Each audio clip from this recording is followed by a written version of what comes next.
మహానేత దివంగత మాజీ ముఖ్యమంత్రి డాక్టర్ వైఎస్ రాజశేఖర రెడ్డి గారి పుణ్యాన రాయలసీమకు నీళ్లు వచ్చాయని నంద్యాల జిల్లా వైఎస్ఆర్సీపీ అధ్యక్షులు మాజీ ఎమ్మెల్యే కాటసాని రాంభూపాల్ రెడ్డి గుర్తు చేశారు. అయితే ఇప్పుడు చంద్రబాబు రాయలసీమనే కాదు మొత్తం రాష్ట్రాన్ని తెలంగాణకు తాకట్టు పెట్టాడని ఆయన విమర్శించారు.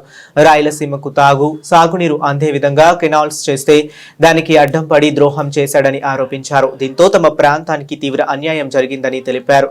రాయలసీమ ప్రయోజనాల కోసం పోరాటానికి సిద్ధమని స్పష్టం చేశారు.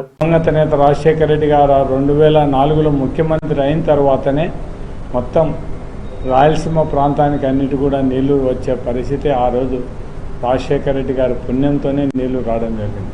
కానీ ఈరోజు చంద్రబాబు నాయుడు ఉండే పరిస్థితి చూసుకుంటే మొత్తం తెలంగాణ గవర్నమెంట్కు మొత్తం ఈ రాష్ట్రాన్నే తాకట్టు పెట్టే విధంగా రాయలసీమ ప్రాంతాల్లో తాగునీరు సాగునీరు కోసం ఆ రోజు పోతిరెడ్డిపాడు దగ్గర ఉండే అంటే రోజు 3 టీఎంసీ నీళ్లు తీసుకోవడానికి ఎప్పుడు ఫ్లడ్లోనే అనవసరంగా నీళ్లు సముద్రాలకు పోయే నీళ్లను రాయలసీమ ప్రాంతం యూటిలైజ్ చేసుకుంటే బాగుంటుందనే ఉద్దేశంతోనే జగన్మోహన్ రెడ్డి గారు పక్కన ఆడ మనకు రోజు 3 టీఎంసీలు నీళ్లు తీసుకోవడానికి అవకాశం ఉండే విధంగా కెనాల్ చేస్తే దానికి అడ్డపడి ఈ రాయలసీమకు త్రీనని ద్రోహం చేసిన నాయకుడు ఎవరంటే చంద్రబాబు నాయుడు అనేది మాత్రం ఖచ్చితంగా ఈ రాయలసీమ ప్రజలందరూ కూడా తెలుసుకోవాలని రాయలసీమ ప్రజలకు అందరికీ విజ్ఞప్తి చేస్తాను.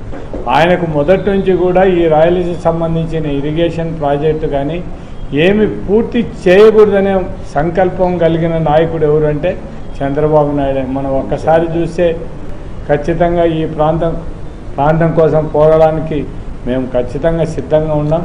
కానీ తెలుగుదేశం నాయకులు ఒకటి తెలుసుకోవాల్సింది ఒకటేంది, ఒకవేళ మీరేదో తెలంగాణ ముఖ్యమంత్రి రేవంత్ రెడ్డికి మీరంతా కుమ్మక్కైపోయి ఈరోజు మన నేషనల్ గ్రీన్ ట్రిబ్యునల్లో మీరు కేసు వేసినా కూడా ఖచ్చితంగా ఆ కోర్టులో మేము కూడా దానికి ఏదో ఒకటి మా గవర్నమెంట్ వచ్చిన తర్వాత ఖచ్చితంగా పోరాడతాం. మా జగన్మోహన్ రెడ్డి ముఖ్యమంత్రి అయిన తర్వాత ఖచ్చితంగా దీన్ని మనం ఈ రాయలసీమ ఎత్తిపోతల పథకాన్ని ఖచ్చితంగా పూర్తి చేసి రాయలసీమ వాసులకు ఖచ్చితంగా న్యాయం చేయడానికి జగన్మోహన్ రెడ్డి సిద్ధంగా ఉన్నాడు. కాబట్టి ఆ నాయకత్వంలోనే మేము ఖచ్చితంగా పూర్తి చేయడానికి మేమందరం కూడా మా నాయకునికి మేమందరం సపోర్ట్ చేస్తాం. దానికి కూడా రాయలసీమ ప్రజలందరూ కూడా సపోర్ట్ చేయాలని కోరడం జరుగుతుంది.